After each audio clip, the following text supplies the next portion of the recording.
নমস্কার সকলকে।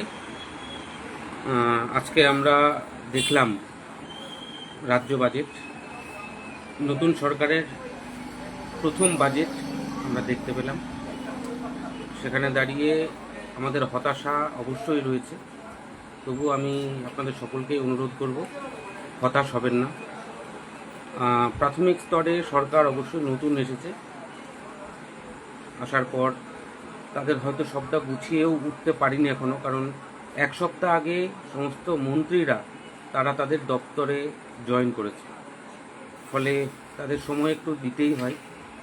তবুও আমাদের আশা অনেকটাই ছিল, কারণ এই সরকার আমাদের অত্যন্ত কাছের সরকার, আমাদের অত্যন্ত ভালোবাসার সরকার।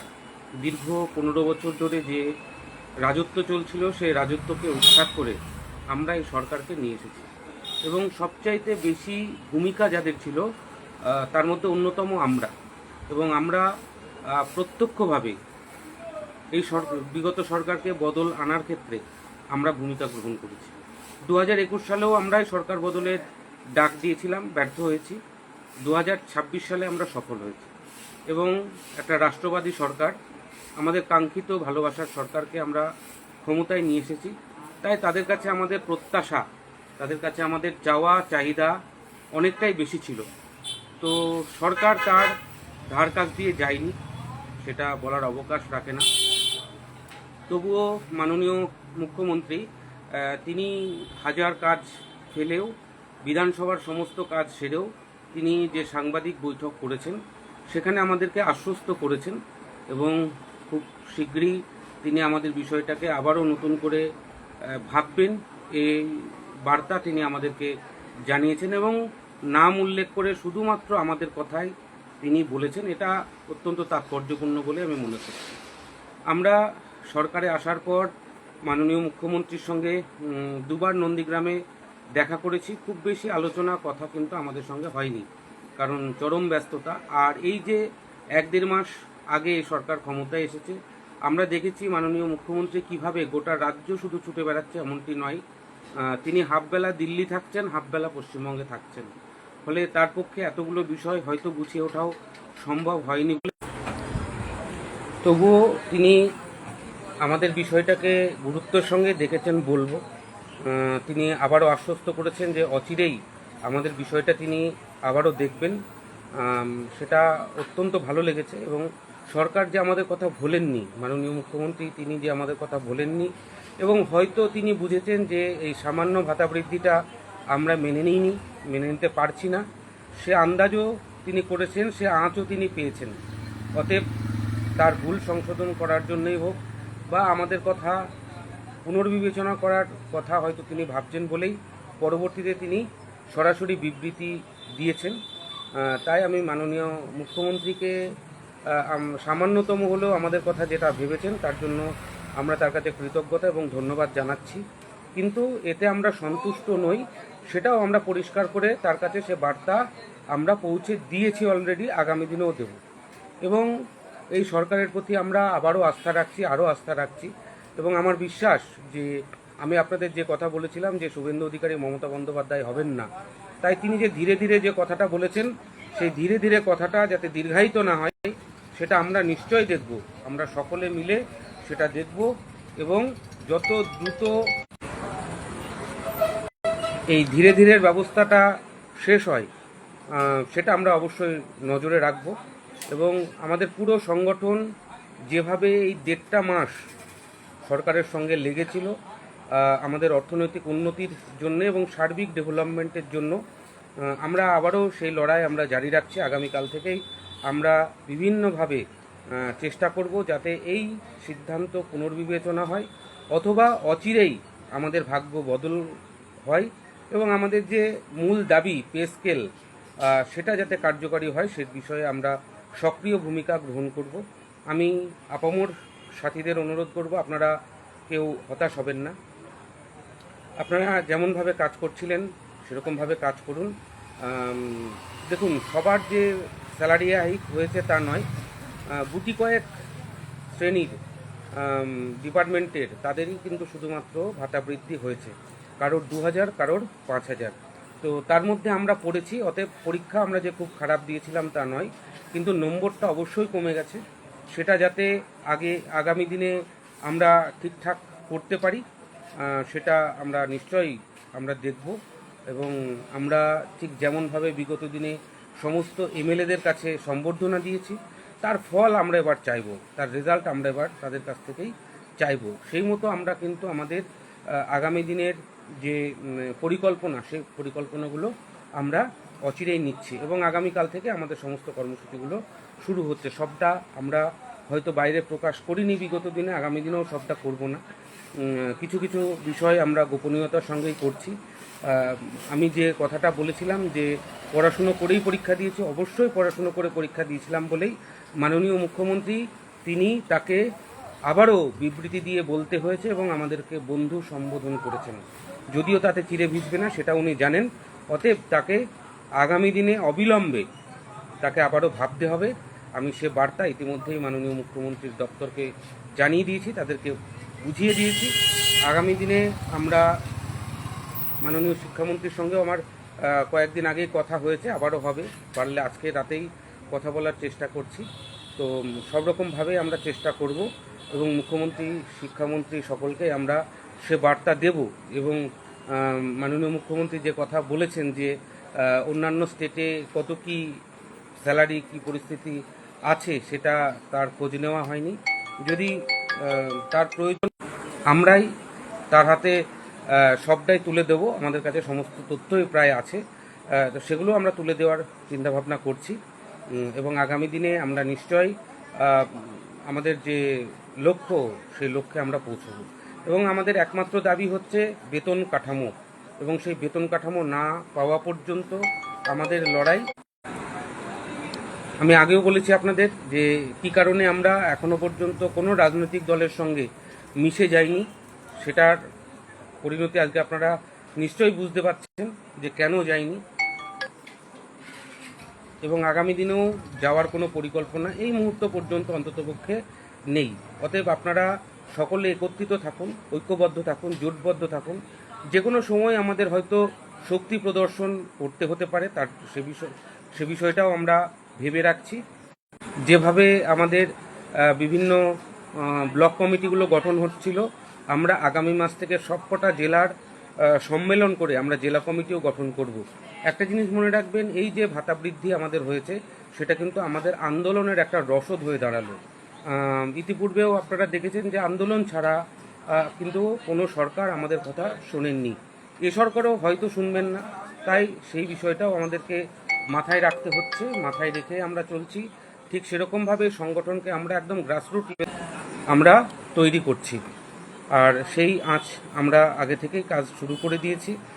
কয়েকটা মাত্র জেলা ব্লক কমিটি বাকি আছে, সে কটাও আপনারা করে ফেলবেন এবং আগামী মাস থেকে আমরা সমস্ত জেলার সম্মেলন করে কমিটি গঠন করে সংগঠনকে একদম পুরোপুরি ঢেলে সাজাবো। বিগত দিনে বিভিন্ন সংগঠনের মধ্যে আমরা বিভক্ত ছিলাম, আবারও সেই বিভাগের জায়গা আমি অনেক জায়গা থেকেই দেখছি যে সেই বিভাগের জায়গা তৈরি হচ্ছে। আপনারা দেখবেন যে এই যে নামমাত্র ভাতা বৃদ্ধির ফলে কোন কোন সংগঠন অখুশি হয়েছে, যে সমস্ত অ্যাসিস্ট্যান্ট টিচারদের যে সংগঠনগুলো রয়েছে তাদের সঙ্গে আপনারা ভিড় বাড়ানোর জন্য, আমাদেরকে ভিড় বাড়ানোর জন্য তারা আমাদের দলে নিচ্ছিল বা দলে নিচ্ছে, তারা কিন্তু কেউ এখনো পর্যন্ত কোনো রকম বিবৃতি দেয়নি বা দেননি।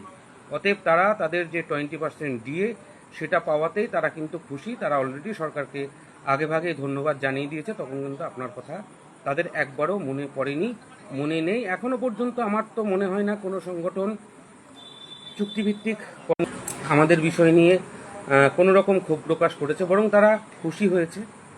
এরকম খবর আমার কাছে এসেছে, অনেক সহকারী শিক্ষকই খুশি হয়েছে নামমাত্র ভাতা বৃদ্ধি এবং তাদের যে এক লক্ষে এতগুলো ভাতা বৃদ্ধি হয়েছে তার ফলে তারা কিন্তু খুশিই হয়েছে। অতএব আপনার লড়াই আপনাকে লড়তে হবে, যেটা আমি সবসময় বলি, আপনার দাবি আপনাকেই আদায় করে আনতে হবে, কেউ আপনাকে আদায় করে এনে দেবে না, সেটা কিন্তু মাথায় রাখতে হবে। আর এই সরকারের প্রতি আমরা আস্থা রাখছি, এই সরকারের প্রতি আমরা ভরসা রাখছি, কারণ শুভেন্দুবাবু আর যাই হোক বেইমানি করবেন না, সেটা আমরা নিশ্চিত। তাকে ব্যয় করতে হবে কিছুটা সময়, তবে সেটা অনন্তকাল নিশ্চয় হবে না। আমরা খুব তাড়াতাড়ি সরকারের নির্দিষ্ট জায়গায় আবারও আমরা যাব, সাক্ষাৎ করব এবং তাদের কাছে আমরা তাদের দেওয়া যে প্রতিশ্রুতি সেটা আপনারা সকলে জানেন না। আমাদের সঙ্গে যে কথা হয়েছিল সেটা আমরা প্রকাশ্যে আনিনি। সেই বিষয় নিয়ে আমরা তাদের সঙ্গে আলোচনা করব এবং তাদের সঙ্গে কথা বলবো এবং আমাদের যেটা লক্ষ্য, আমি আপনাদেরকে আগেও বলেছি, এখনও বলছি, বেতন কাঠামো এবং শুধু বেতন কাঠামো নয়, 7th পে কমিশনে আমাদেরকে ইনক্লুড করতে হবে, এটাই আমাদের দাবি। সেই দাবি থেকে আমরা কোনোভাবেই সরছি না এবং আগামী দিনে পার্শ্ব শিক্ষক ঐক্যমঞ্চকে আরও বেশি শক্তিশালী করে আবারও ময়দানে নামতে হবে। তার জন্য প্রস্তুতি আপনারা নিয়ে রাখবেন, এই আশা রাখছি এবং ব্লক কমিটি, জেলা কমিটিতে আপনারা অংশগ্রহণ করুন এবং এই সংগঠন যত শক্তিশালী হবে তত কিন্তু আমাদের উন্নয়ন হবে, উন্নতি হবে, সে বিষয়ে নিশ্চিত থাকুন। তবে এটা আমরা আমাদের যে দীর্ঘদিনের লড়াই, সেই লড়াইয়ের ফল হিসাবেই আমরা দেখছি এবং এই লড়াই যদি আমরা আরও জারি রাখতে পারি তাহলে নিশ্চয়ই আমাদের ভাগ্য খুলবে এবং আমরা আমাদের কাঙ্ক্ষিত লক্ষ্যে পৌঁছাতে পারব।